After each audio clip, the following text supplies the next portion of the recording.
Okay,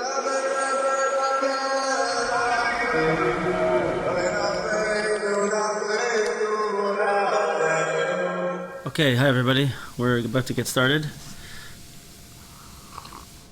Hope everyone's doing well. We are holding here in the Chochom and Tam. One second, let me turn off the notifications here. There we go. We are holding here in the Garden of Wisdom on page 270.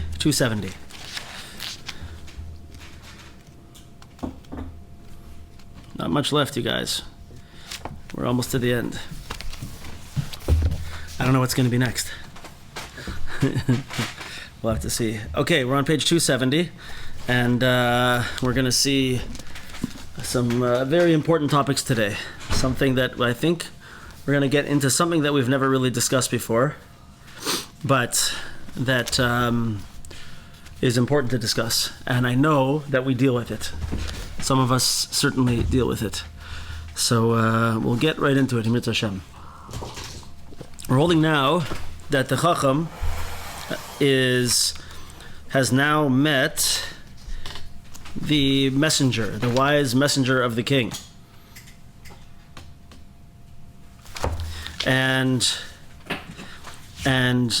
he has decided that the king doesn't exist at all. And he is now trying to convince the wise messenger that the king does not exist. So, we spoke about last time how far he's come down, and he's on his descent. But let's see where it takes us. So, on page 270. So this is the Chochom speaking to the messenger Chochom. So just to remember where we're in the story. The king sent out a messenger to the Tam, a simple messenger, a Tam messenger to the Tam, and he sent out a Chochom messenger to the Chochom. The messenger came to the Tam, and the Tam said, "No jokes? No mocking?" And the guy was like, "Yep." It's like, "Okay, I'm going." And he went to the king, and he slowly grew and grew and grew, and became wise and powerful, and he became the main leader in the king's kingdom. And he built him a palace, he built him walls, he put him in this very, very high position. He's the minister of all ministers. On the other hand, the Chochom, when the messenger came to him, he was skeptical, and he was he did not trust the messenger was really from the king. And he's now decided, based on his own ego, that it must be that there is no such thing as the king, that the king doesn't exist. We spoke about this last time. So that's where we're at right now. So on page 270, he says to him, he then asked him further, "Tell me, you are from the capital city and lived there all your life. Did you ever see the king?" He answered, "No, for in truth, not everyone merits to see the king, since the king only appears in public very rarely." The clever one said to him, "You see that my words are clear and established facts, that certainly there is no king at all, for not even you have seen the king in your whole life." Right? We actually read that part last time. So the clever messenger continued and asked, "If this is true, then who runs the country?" he asked back to him. The clever one answered him, "I'll give you the explanation. You asked the right person, for I am an expert in this, because I wandered through various countries, and I was in Italy. The custom is that there are 70 advisory ministers known as Rathirin, and they lead the country for a designated term. All the citizens of the country have a turn as an advisor, one after the other." So this is what he said. So, very interesting question over here that he brings up. Let me just get my spot here. Yeah, here we go. So he says like this. Says Rav Arush on page 275. We have a classic example of an individual clever in his own eyes, but imbecilic in the eyes of truth, who invented a wild new ideology to accommodate his own inflated ego. The clever one first decided there's no king. Then he invented his imaginary Rat'irin, which was utter fantasy. like this group of 70 people who so Rav Arush says, can it be that 70 people together are able to run a country properly? Right? Like, you have to have some type of leader, first of all. Second of all, is it such a thing that it's possible that every citizen gets to take a turn amongst the 70 things over here? Like, he's inventing this like wild thing that doesn't make any sense. He's getting so far down his own personally created and dug rabbit hole that he's having to come up with all this crazy stuff. And he says over here that this is something that Rabbi Nachman was very against people that he called chokrim, people who are like philosophers for the sake of philosophy, right? And especially, and what we're seeing over here is a person. What we see in the words of the Chochom over here is someone who decides a certain thing, and then makes it their whole life's work to prove it, no matter what, right? Someone who decides, or like we spoke about last time, if you're coming to teach a certain aspect of whatever, philosophy or anything in a university level, you've already decided that God does not exist, and so now everything that you do has to be based on that, or has to have nothing to do with it, right? So he's making something crazy up here. This also, I know some people I might upset with this, but I gotta say it. Like, there's all these crazy things in the world, with all these like conspiracies of like different groups of people who really run the world, right? Like, there's different people have different ideas. There's a certain group of people, they're the ones who really run the world, right? And like it's came out the same thing. There's no simplicity whatsoever. It's just built on layer over layer over layer of chokhmah, of wisdom, and people pontificating and fabricating and making until they develop the whole thing over here about various different groups of people who run the world. Of course, very often, there's people out there who have a whole system in their mind of how it's the Jews that run the world in a revealed way. And the protocols of the elders of Zion is one of these things, right? Where they've, in order to back up their own personal wisdoms, right, they have to invent a whole new crazy thing. And there's a handful of Jews who are conniving and run the whole world. Yet no Jews are in on this. No one knows about it, right? And you can name it. There's all kinds of things, all kinds of groups that people will say, and it's all. First of all, it's all shtus, but second of all, it's so far away from a person's ability to be a good person, to lead a good life, to do good things in the world. Like, what are you thinking about all these things for? Just how about tomorrow you go and you do some, plant a garden, go help some people out, do some good things, learn some things that make you happy, maybe have some prayer, some meditation, do good things. You're going to waste hours and hours just going through all these blogs and things that people have written about different groups of people who they've decided run the world. It's craziness. But there's two things. First of all, it's shtus and craziness. But second of all, it's not. Okay, I'm going to go back to a movie from the 90s, I think. This is a movie from the 90s, if I remember correctly. It's got to be from a long time ago. It's called American History X. Ever see this movie? Amazing, amazing movie. Edward Norton is the star of this movie. And it's a movie where this guy, he lives in LA, and he becomes a white supremacist. A Nazi guy. He's got like a big Nazi swastika tattoo on his chest. And anyway, halfway through the movie, he does tshuva, right? and how does he do tshuva? So he murders a African American guy on his own property because he's a gigantic racist, and he goes to jail. And when he's in jail, one of his teachers from school, who was also African American, came to visit him in school and to talk to him. And so one of the things that he says to him in the prison and that changes him, he causes him to burst out into tears, as he says, has anything that you've done, has anything that you've done anything to make your life better or happier? Right? And that's the moment where he breaks down and he begins to do tshuva from being a neo-Nazi. Right? But it's such a beautiful point. Like, what are you here for? Does this help anyone or anything to be invested in big conspiracy theories? Or to be invested in whatever you want to call them? I know it's offensive to some people, but I'll leave out conspiracy if you want.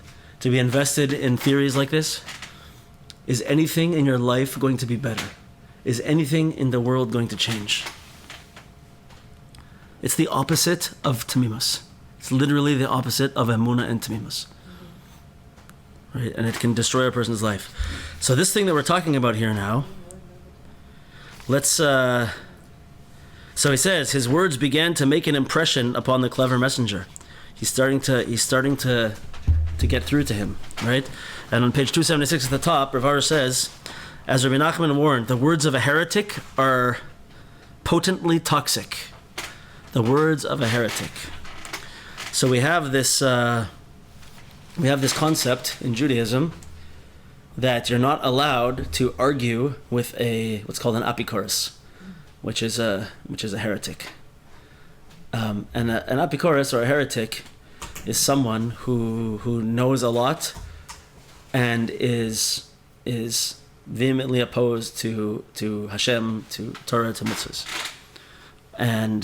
and this is their whole existence.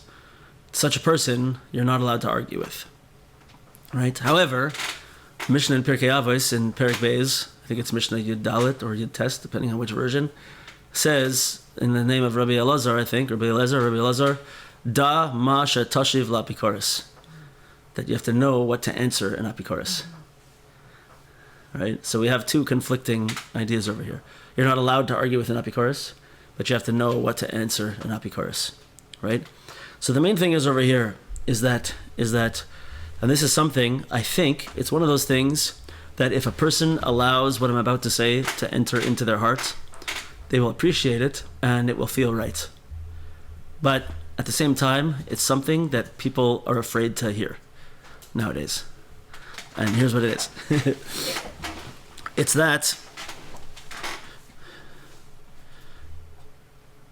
let's read the beginning of the next paragraph. It's like a cliffhanger. And then we'll understand it. So 2 paragraphs down, it says, emunah is like an exquisite crystal chandelier. This is a mashal that he says over here. Fit for a king's palace. It takes a master glazier 3 years to handcraft such a chandelier. And yet with one nudge of an elbow, the chandelier can be knocked off the work table, shattering on the floor into a million smithereens. Right? And he's saying over here, in a similar way, it takes a person a long time to build up emunah. And it can be really ripped away much quicker. Yeah. Right? And what's the thing that is not popular, but if you let it go into your heart, it feels right? Is that there's certain people that you shouldn't listen to and that you shouldn't talk to. There's certain arguments that you shouldn't engage with. And it's not good for you. It's not good for you. It's not good for your soul. And unfortunately, it can pull you in different ways. And maybe that sounds nice, that sounds okay. But it's almost like a dirty word nowadays to say such a thing. To say, don't engage someone in conversation. Don't talk to them. Well, why not? Not inclusive. Yeah, either you're not inclusive or what are you afraid of? What are you afraid of? Are you afraid that you're going to be, that they're going to outwit you? You know what? It's okay to say yes to that question. Are you afraid that they're going to outwit you? Yeah, maybe I am. Right? Like I mentioned this before. I mentioned this last week, I think. There was a person who had such an abusive relationship where the husband was very brilliant, smart guy, super smart. And the wife, in this case, in my house, it's the wife that's brilliant. But in this case, the husband was brilliant, and the wife was she just was not a smart person, which is totally okay, right? You don't have to. We all have what Hashem gave us with regards to our talents, but she could not ever have her voice heard in the relationship, because no matter what she would say, no matter what she would want to say, he could walk intellectual circles around her and knock her down and have her not able to answer anything, right? And should she have these type of conversations with such a person? No, that's not how it's supposed to be. They shouldn't have such a thing, right? Is that healthy? Is that a healthy relationship? No, it's not. Either that guy has to chill out and has to learn how to be a good husband and care about his wife and listen to her, right? Or she's got to get rid of him. This is not good. It's not acceptable. So too, it's okay to say, listen, I have emunah. I have strong emunah, and I love the Ribono Shel Olam, and I love Yiddishkeit. I love Klal Yisrael. And there's people out there who are smarter than me and who know how to talk circles around me, and I don't want to talk to them about it. That's okay also. You don't have a chiyuv, you don't have an obligation to answer to people. And in fact, this is what we say. He says over here that this is the beginning. Rav Kivak says this is the beginning of how this poor messenger of the king gets into a downfall. He says, "Kan ta'o esay Chochom." Here is where he began to make such a mistake. Ki aser la'anos lehitvakeach im apikorus. It's forbidden to answer and to argue with an apikorus. Rak litzoik yesh melech v'lo ledaber ito yoser klal. Just scream to him, there is a king, and that's it. And don't talk to him anymore. Right? So you hear what I'm saying? This could be an unpopular piece of advice, because people think it signifies weakness, or it signifies a lack of knowledge. It's important to remember, we don't do everything only based on intellect. We have Masorah, we have a thousands years old tradition. We have emunah, and something that I want to say that also people don't like to talk about. But I like to say that we also, we have to know and we have to understand things, and we have to learn to build up an understanding of creation and of the Ribono Shel Olam, of Hashem, and of mitzvahs and Torah and emunah, 100%. But you know what else? We have something inside us. We all have a soul, and the more we become in touch with that soul, the more we have an emunah that is stronger than anything, stronger than any proof that that we could come up with. Right? Stronger than any proof we could ever come up with, stronger with any intellectual argument or understanding that we could ever come up with, is when we attach ourselves and we remove the layers and we get in touch with our inner dimension and our soul. And this is something that to a large swath of society is one of these things that would not be discussed. You couldn't talk about it. You can't bring this up.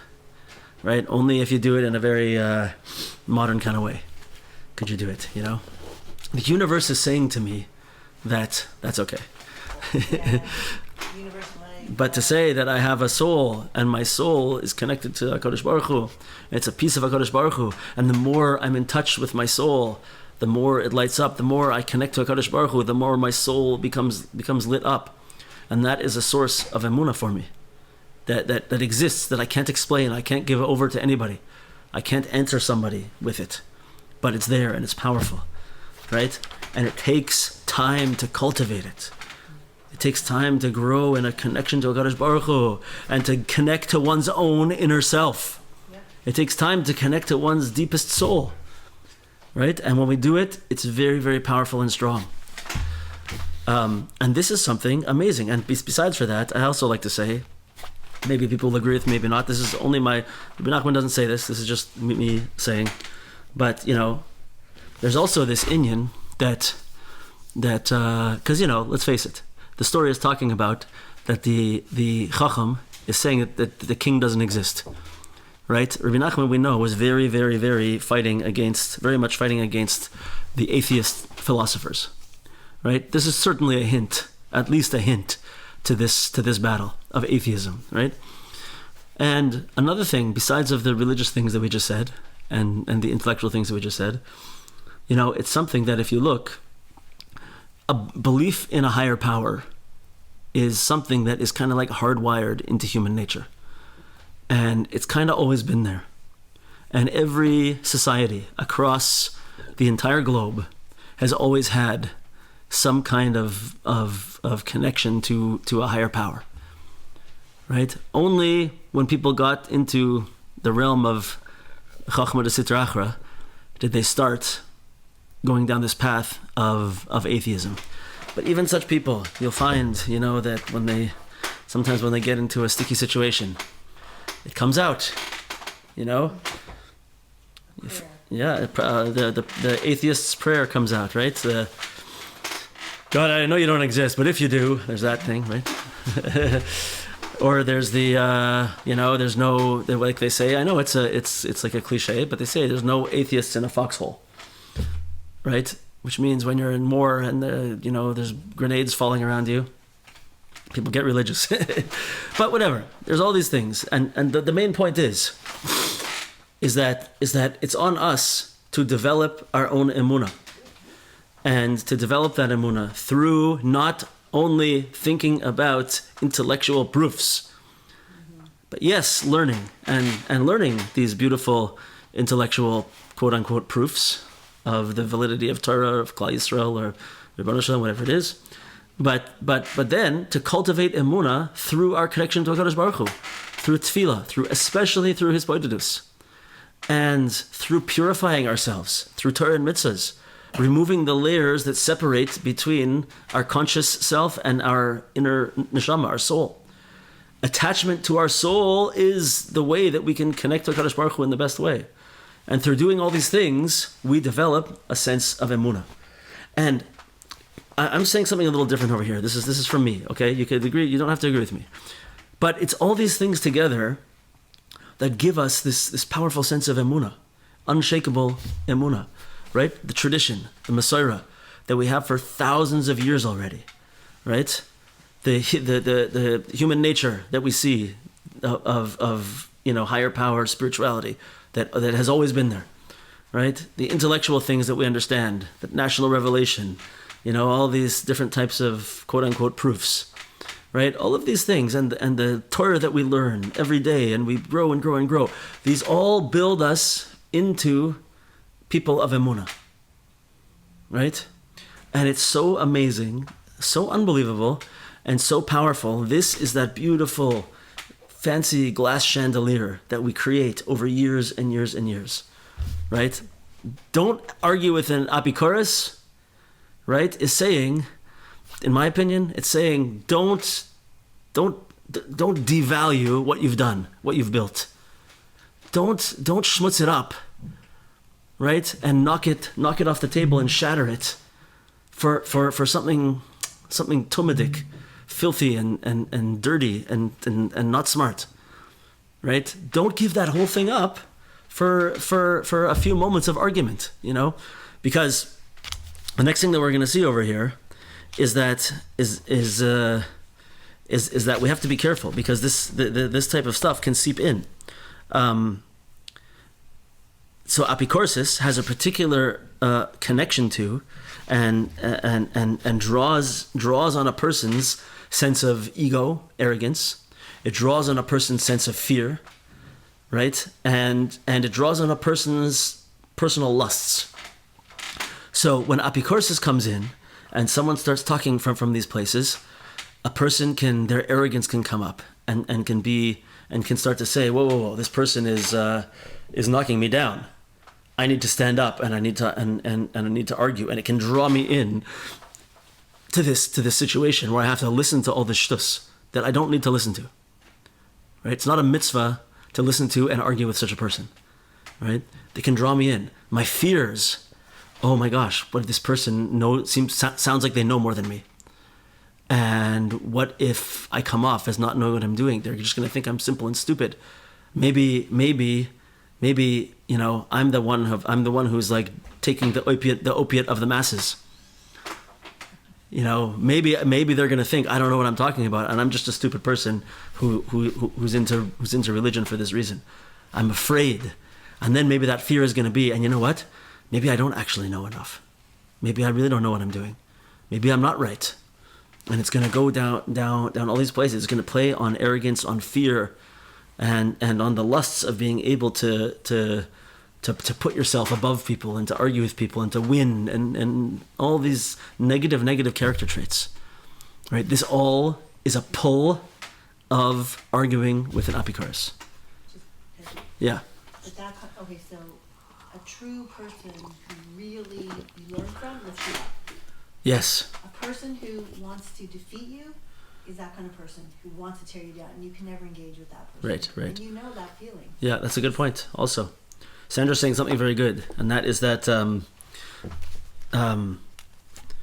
you can tell if you're arguing with somebody or if you're having a discussion with somebody who is a good person, who cares about you, and who wants good, because through your discussion you'll lift each other up, right? Actually, Menachem says this inyan that the opposite of apikorus is shalom, is peace.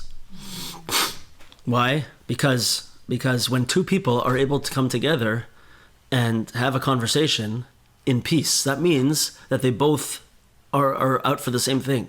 They both want goodness, right? Then it's not apikorus. Then they can come to something good. But as soon as someone is out to win over, is out for arrogance, is out for evil rulership and authority, it's gone out the window, right? So once again, it's a little bit rambly, but we're nailing down the point here.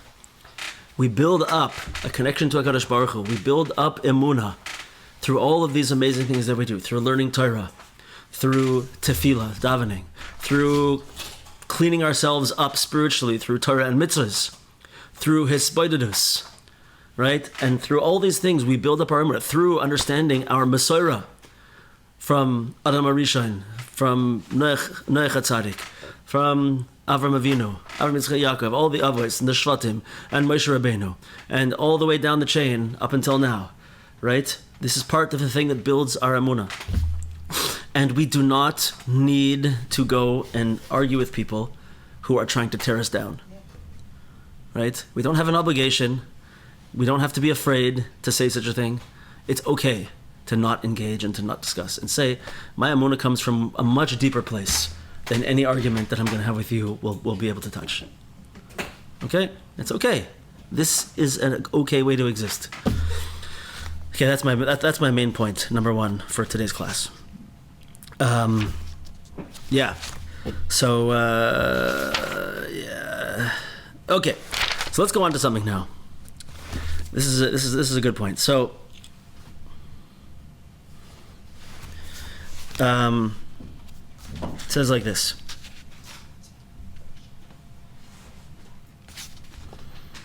Hey Shiva Chochom Arishon.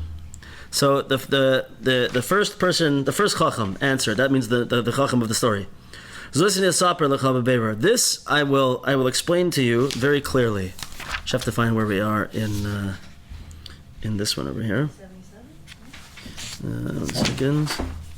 Just give me 1 second. Sorry, guys. Oh, when they started going, yeah. I'll give you the explanation. Yeah. Ki mimeni tishal, because from me you could ask. Ki ani baki bazeh, because I am an expert in this. Right? Why? Ki hayisi meshoitet b'medinos, like we said, because I went through all the countries. I was in Italy. That's where they have these 70 people that are called the Ratherin, the 70 leaders. Manhigim Hamadina Zman Miyuchad, and they run the country for a short time. Vim Zeh Hasararus Cholkin Atzman Kol Bnei Medina B'Zeh Achar Zeh, and each one of the people of the country gets a turn to be involved in the leadership of the country. Right, the whole thing is shtus. V'ischilu devarav lichnois ba'oznei Chochom HaShliach, and his words began to go into the ears of the wise messenger. They started to affect him.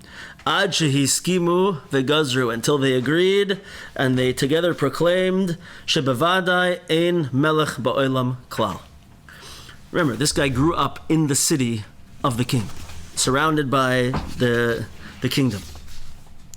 And this is what and this is still what he said.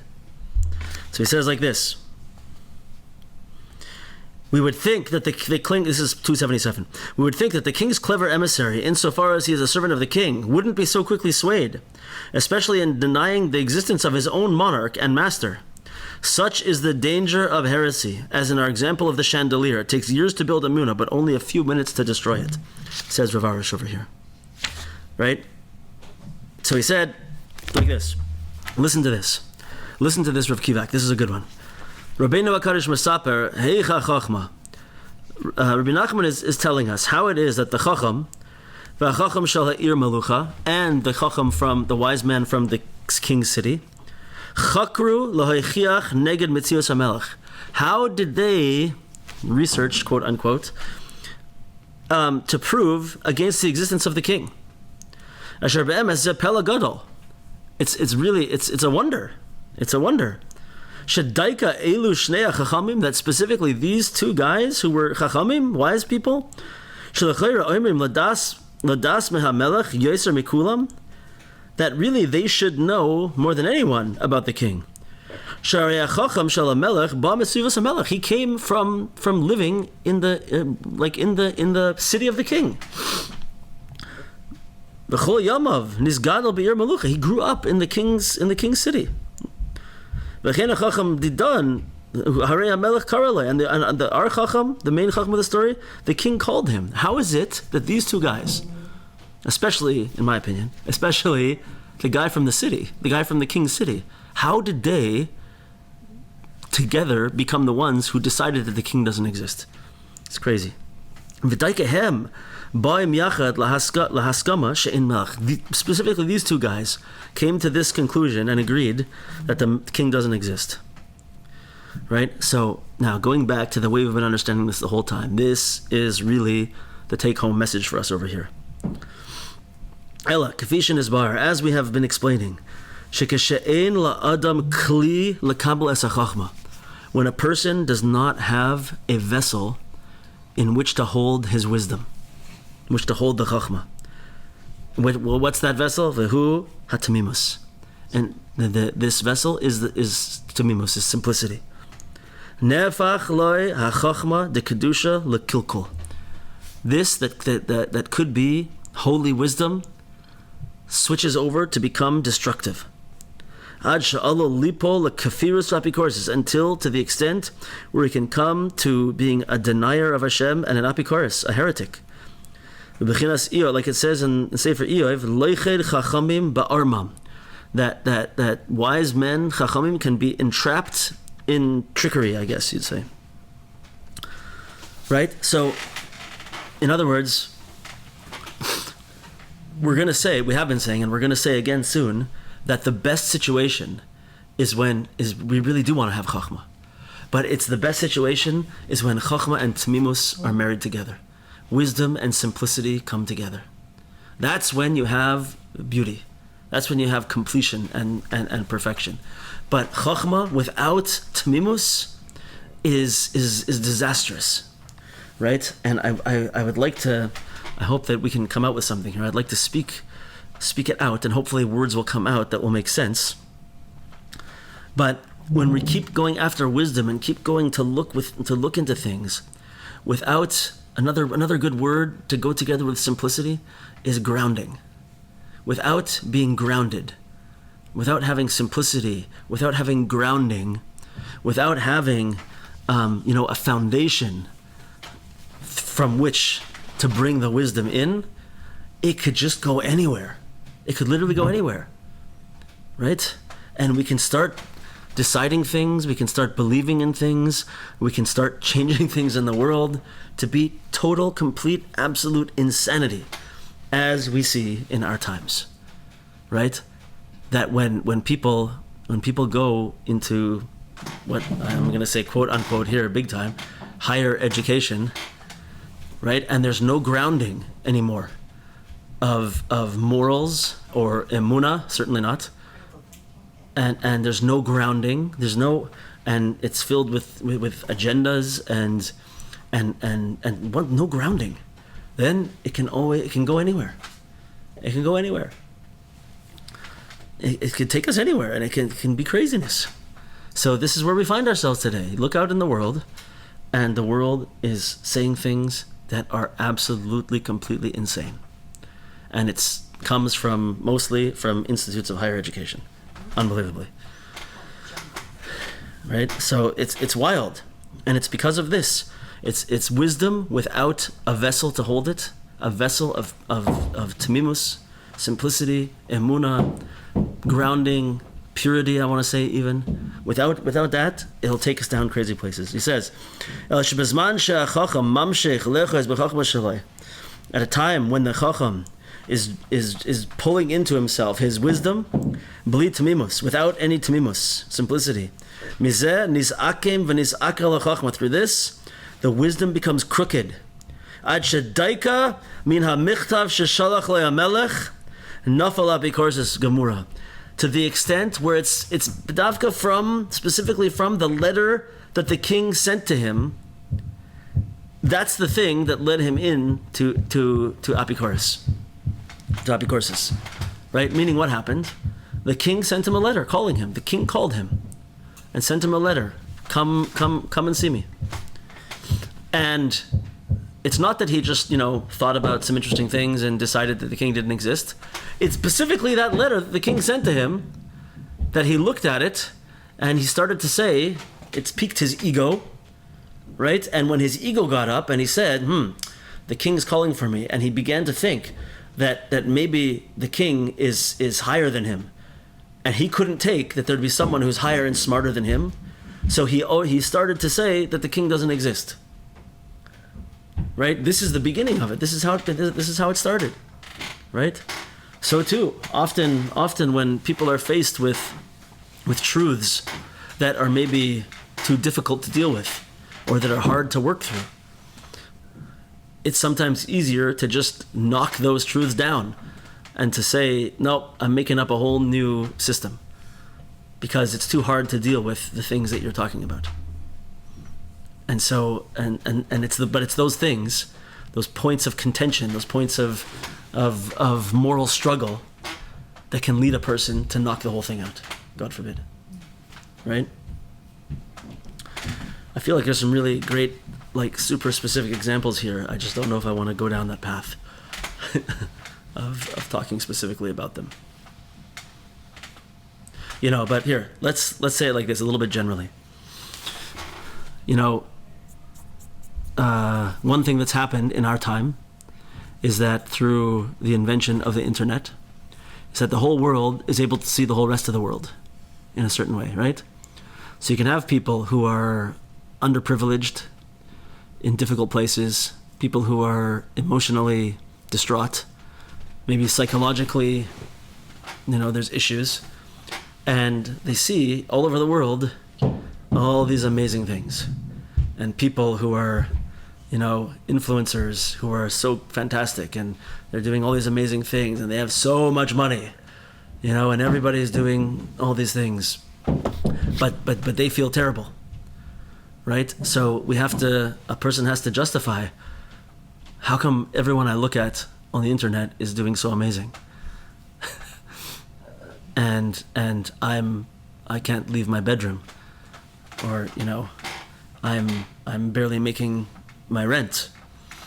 I'm impoverished. What's wrong with me? This is a little bit bigger picture, but in general, people, we see, and there's been the word entitlement has been used in the world these days, and so people feel entitled. I should be able to have that also, and whatever I don't get, it's because I guess that turns me into a victim. And from a place of victimhood, everything, I have two choices when I feel like I'm in such a place. Either I can work to try and make things better, right? Or I can call myself a victim and blame everybody else and try to force everybody else to give me what I don't have. And so we see that this is a huge plague in the world nowadays. is, why am I saying this?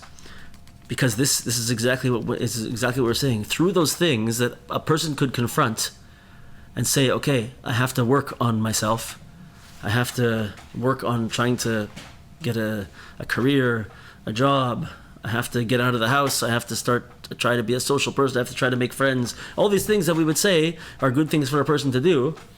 In place of doing those good things when confronted with such a situation, it's, no. Everybody owes me. And give me this, give me that.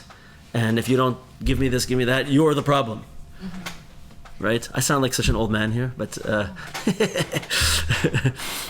but honestly, this is the thing over here, specifically from the letter that the king sent him. That's what turned him into an apikorus. That's what made him decide that the king didn't exist. Specifically, when confronted with all the things that I could better about myself and the world, instead, I turn it onto everybody else and blame everybody else, instead of bettering myself, right? This is another aspect of how we can see this aspect of Chochmah, right? Use my wisdom to figure out what's wrong with everybody else and blame everybody else for my own problems. Body positive movement. What? The example, body positive movement, when they demand free seats on an airplane to accommodate. Oh boy. I hear that. Yeah.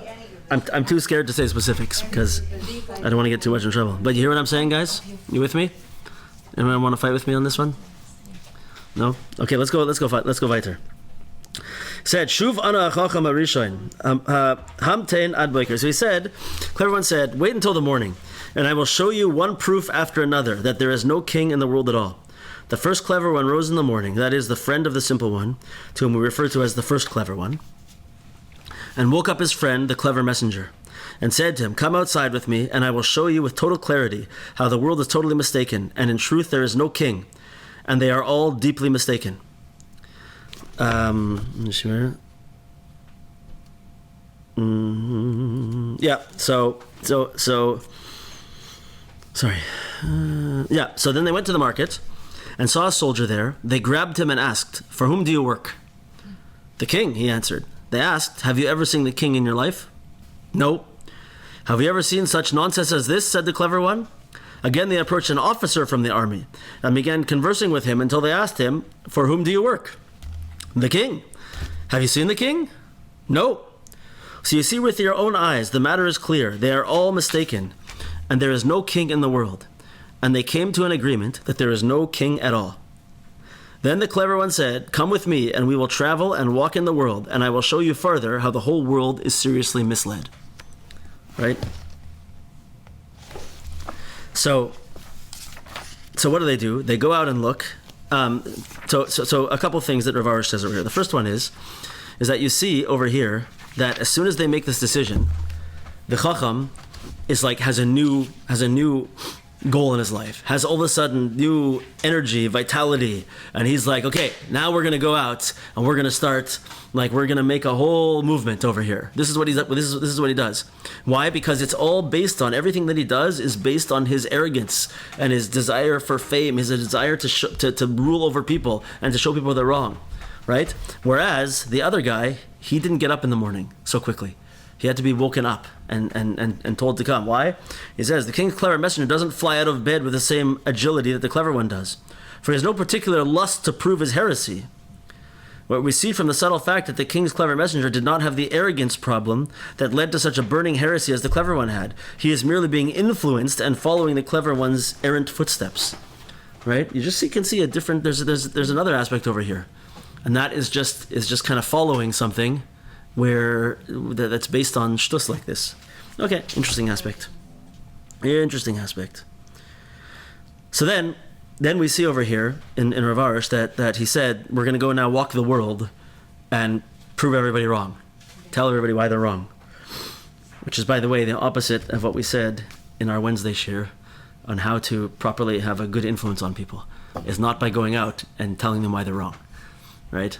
Rather building yourself into something. It's actually very clear in this. It's the same thing, building yourself into something.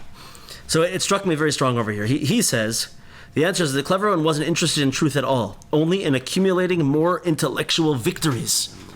He just wants to continually be the Chochom and show people that he's smarter than them, why he's right and they're wrong. This is what he's looking for. What is the Tam doing this whole time? Tam is serving the people, right? He's serving the Malchus. The Tam is working with the people of the country, making their lives better, right? Day after day, honestly and with goodness, working to make the country better. And what's he doing? He's going around just trying to prove he's smarter than other people and just trying to make people feel like they're wrong. This is what he's doing. Okay, that's Rav Arush. Let's go back into Rav Kivak. They go and see a soldier, and they ask the soldier, who do you work for? And he says, the king, right? So he says like this, says Rav Kivak, Kol Yehudi, sheshomer Torah mitzvahs, every Jew who keeps Torah and mitzvahs, who chayal shel hamelech, is a soldier of the king. She'omed al mishmarto, that is standing at his post, his watch. And someone who merits to serve Hashem with strength and with power and with arousal. Who ish chayil. This is called a person who is a soldier. Who serves the king. But still, he doesn't merit to see the king. They don't get to see the king. The soldiers don't usually get to see the king.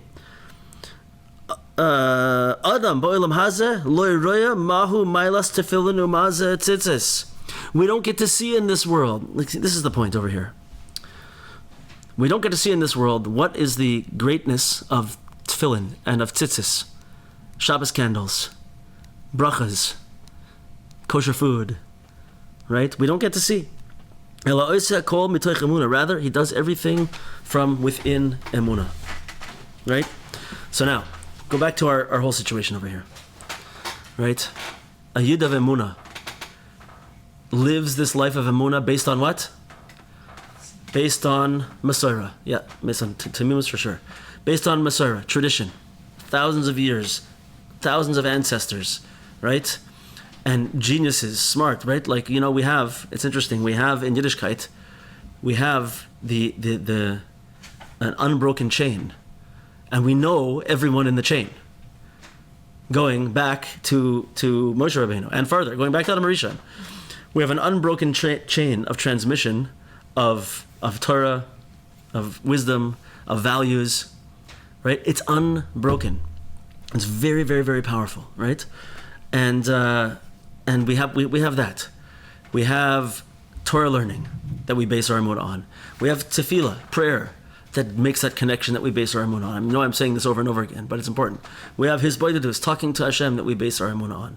We have just, looking into nature, looking into human nature, that we base our emunah is based on many things. It's very big, right? And it's a powerful thing. And that is the way that we connect to Hashem, right? And this is the way Hashem wants the world to be. He created the world in a way that we have free will. The world is created in a way that there is concealment of Hashem in the world. We don't get to see Hashem face to face, just like the soldiers don't usually get to see the king. We don't get to see the Hashem face to face, but our connection to the king is very, very, very powerful, and it comes from many sources, right? And it's like this: you have the people in the army over here, and they're temimus pshitas, right? He's at his post and he's doing what he's supposed to do. Did you ever see the king? No, I never met the king. Did you ever meet the king? No, I didn't meet the king. Must be the king doesn't exist. Before entering into these thoughts of shtusin, of silliness, they just stood with temimus and pshitas, right? And they knew there was a king, and everybody knew there was a king. And there is a king in the story, I mean. Right? But they get pulled off. It's this thing. If you start going down this path, it can knock you down very quickly. But not only that, remember my second point? It's not good. It's not going to give you a good life. It's not going to make you happy. It's not going to do anything good in the world. Right? So this is that. So anyway, so this is us. We have a strong connection of emunah, but we don't get to see what happens when we do the mitzvah of tzitzis. We don't get to see how the spiritual energy flows, right? We don't get to see what happens when a lady lights candles, right? You don't get to see with your eyes angels and all these spiritual worlds and everything that happens, right? But if a person learned and understands these things, and if a person davens, and if a person if a person talks to Hashem, and if a person is connected on a deep level, then when they do those things, it can be something amazing, and they can feel a deep, tremendous connection. Yeah, a deep, tremendous connection, right? And that is something that we have to, an important thing coming out of our shiur tonight. This is something that we have to hold strong to, and we have to understand it's not something that's valued in the world nowadays. And it's so important, and it's something that we should be proud of and we should hold strong of, right? Is the fact that all of those things combined put us into a situation that when we do mitzvahs in the proper way, and when we do spiritual things in the proper way, we can have a very, very deep, powerful connection, right? And that is something that it's okay to rely on, and it's okay to hold on to, and it's okay to be grounded to, you know? We also don't get to see in the same way. We also don't get to see, when we have struggles and when we're suffering through things. We don't get to see why. We don't get to see the king and what he's doing. But, like everyone in the capital city and all of the soldiers, until they start to get poisoned by this guy, everybody knows that there's a king. No one has a doubt. No one has a doubt until they start to get poisoned. Right? Don't get poisoned. Okay, what do you call it when you? But Rabbi, aren't you engaging in willful ignorance? Hey, yes, I am. I don't want to hear what you have to say. Yes, I am. I don't want to get involved in this. This is not something that I feel is important. Thank you very much. That's it. Done. Remember this one, guys? You mean, don't you want to know what's happening in the world, and don't you want to be able to see every 5 minutes what the latest news is and everything? You're not going to be in the know. You're not going to. Don't you want to know? No, I don't. Thank you. Aren't you afraid that you're going to miss? You're not going to be up to date with everything going on in the world? I'm not afraid. Thank you. That's it. Right? Okay. Shuv halchu el al darnecha. So they went to an officer in the army, and they said the same thing over there. So it says like this. So they went to an officer, a higher level person in the army. You could find a tzaddik who serves Hashem with yira and ahava, with awe and love, with tremendous connection to HaKadosh Baruch Hu. That he leads soldiers to serve Hashem. And he has a tremendous hergesh, a tremendous feeling in his Torah and tefillah and asiyas and doing mitzvahs. But he also answered them that he didn't see the king either. Why? Because Hashem wants that we should serve him with emunah and temimus, with emunah and simplicity, bli sheyiruhu beinayim, without seeing him with our eyes. But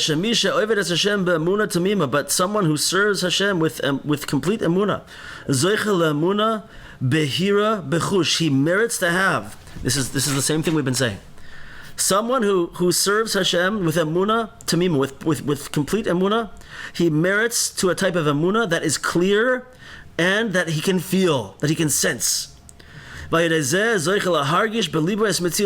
through that, he can feel in his heart the existence of the king. As if he sees the king with his own eyes. Because if you take the word emunah, the first letters of the letters of the word emunah make the pasuk in Yechezkel that says, Niftechu hashamayim ve'ere marois elokim. The sky will open up and I will show you a vision of God, is the pasuk that the letters of the word emunah spell out. The heavens will open and I will show you an image of God. That's what emunah means. Right? So he's saying the same thing, Rav Kivak, that we've been saying the whole class today. The whole class. Which is that through existing in this realm and working in emunah, we open something up in ourselves that is more powerful than anything else that could happen to us. We get to be able to see the king in the right way. It was just occurring to me as we were reading this that maybe a little bit of a mashal about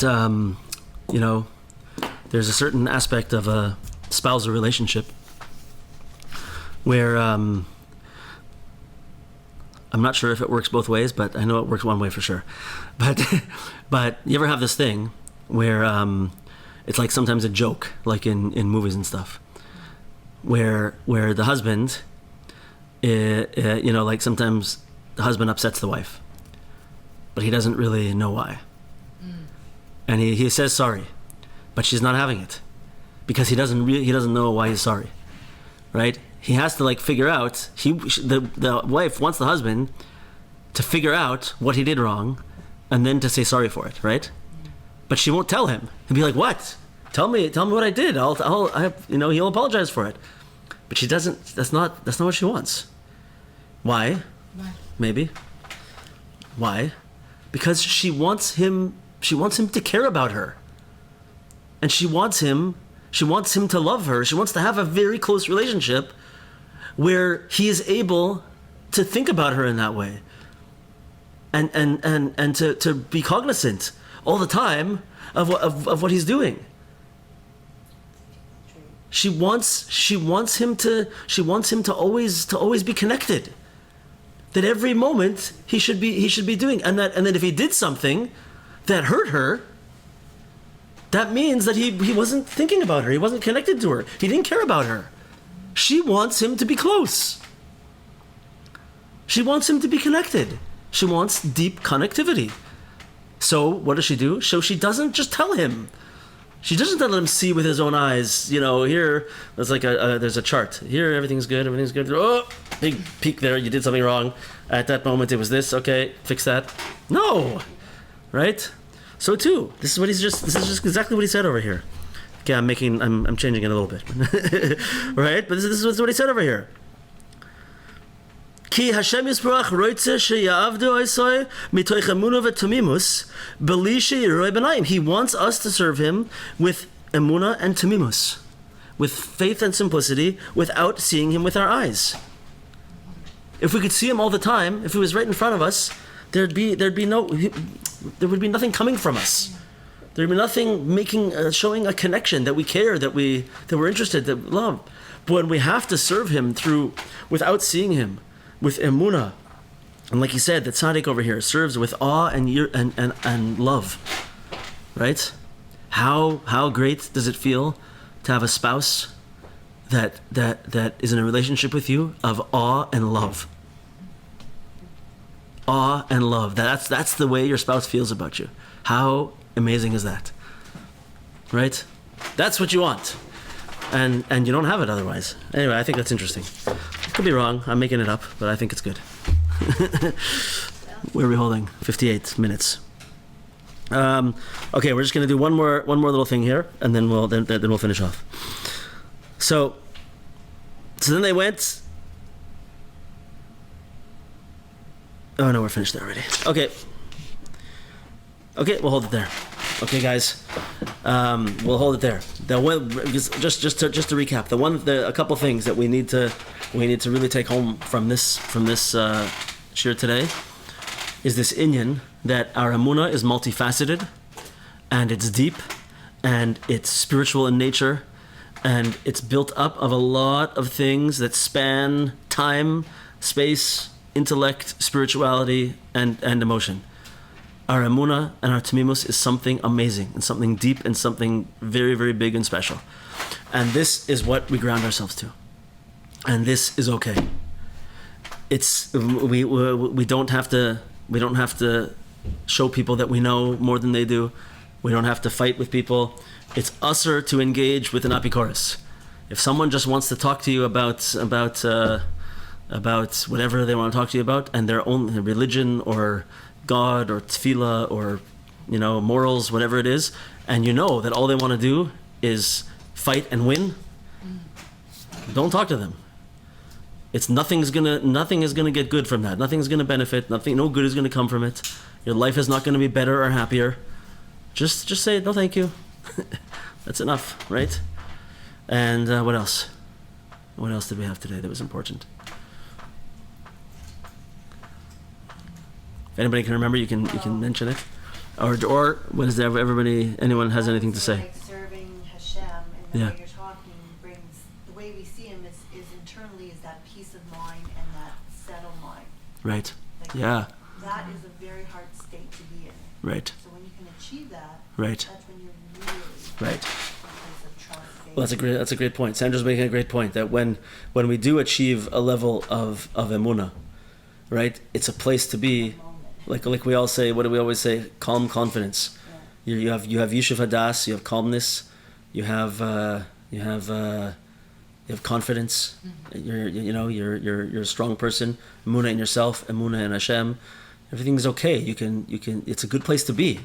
It's not a place of fear. It's not a place of emotional instability. Right? It's a beautiful place to be. So we work on emunah to get to such a place.